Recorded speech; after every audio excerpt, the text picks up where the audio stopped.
Fundamentals.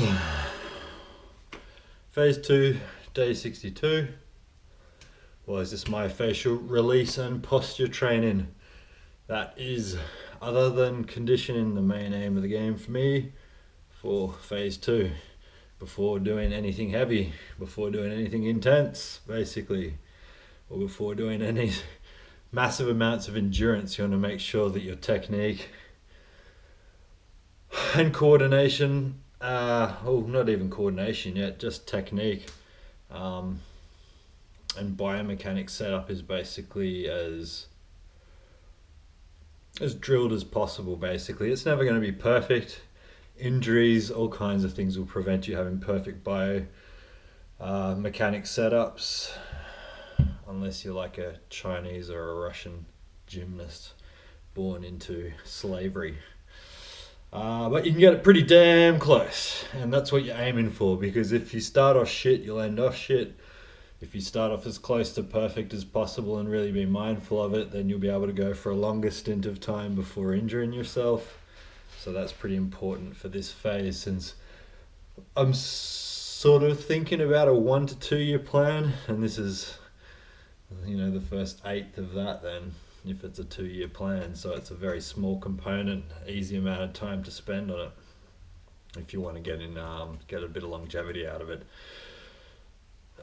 So posture, standing against a wall, making sure your butt is at the right position, you're not overarching your spine, keep your back straight, shoulders forward, head down, think of the T1000.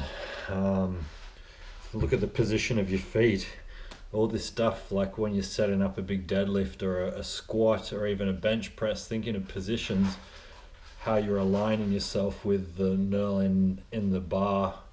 When you're standing on a deadlift, where your feet line up to the bar and making sure everything's symmetrical. That's just like everything in life. When it comes to walking, where are the position of your feet when you're running?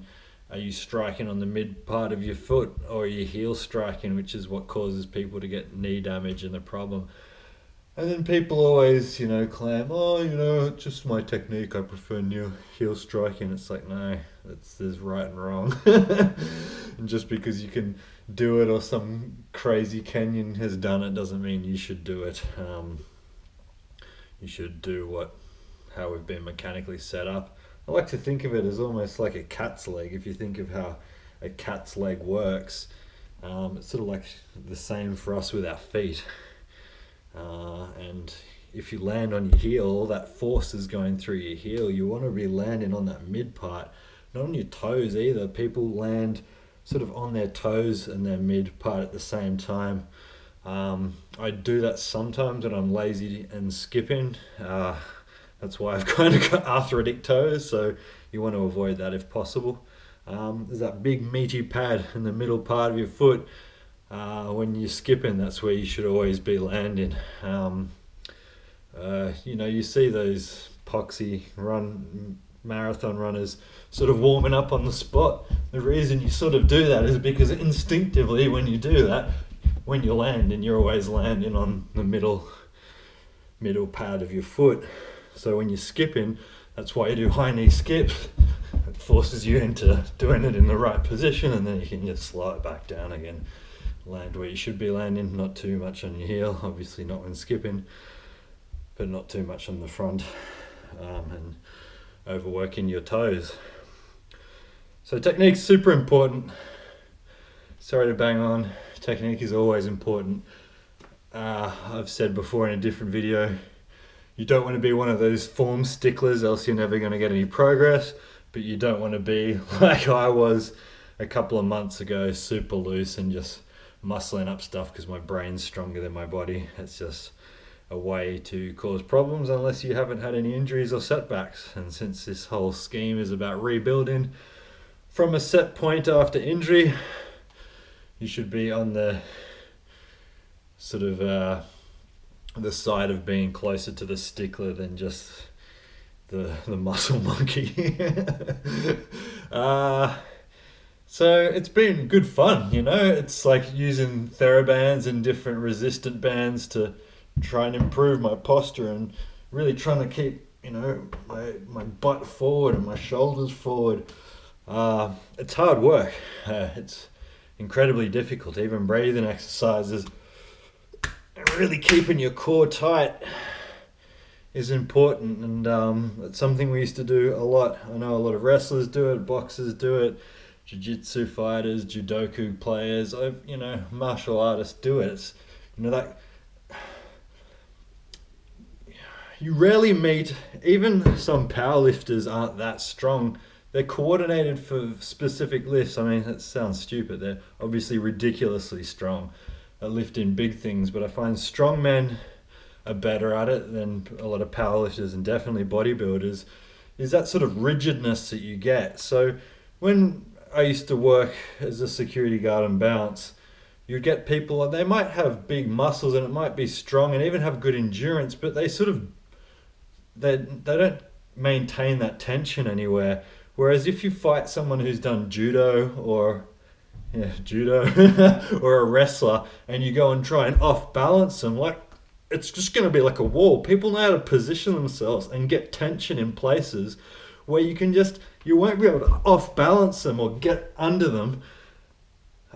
That's what you should be trying to do with big weights as well. But even when you're running and cycling, is trying to maintain a general overall level of tension at different times. So you want to be relaxed at times, but you also want to make sure at certain times you can get that coordinated tension, depending on what you're doing.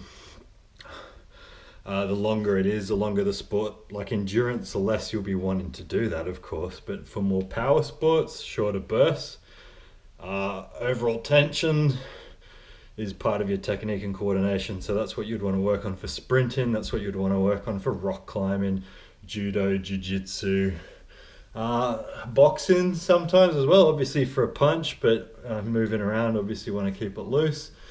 I think I said swimming. Even surfing, surfing, going from catching the wave and paddling to standing up. It's after you stand up, you want to stay loose and twist with your head and follow where your head and follow your spine. But to get to that point where you're going to be popping up off on your board, you want that speed, you want that coordinated drill speed to get your body moving. The more proficient you get at it, the less, the more loose you can be for setups with it. But to begin with, and to stay injury free, you want to make sure that you're thinking about your biomechanics and your posture and your coordination. So it's an unnecessarily long video, but I haven't really said much for a while, other than I'm going well. Thinking of summary videos to sum up phase 2, which is obviously coordination, conditioning, posture, biomechanics, stretching, like just the physiological components of sport. Most people are not coordinated. Most people cannot just jump into sport, jump into exercise, because they forget unfit. They're just uncoordinated, and coordination is so important. And you see people laughing at people who are jumping up and down on those fitness blocks, those steps and stuff, or running up and down stairs. It's like just drilling those simple things in. People don't do that. How you see people trip downstairs awkwardly and stuff, like it's it's hilarious. Like it's even when I'm that drunk, I'm not that uncoordinated. But everybody has has accidents, I suppose. But there are little things that you can do to really improve your coordination and skills, and that's something that I'll be highlighting more and more details of. So without further ado, I'll leave it at that.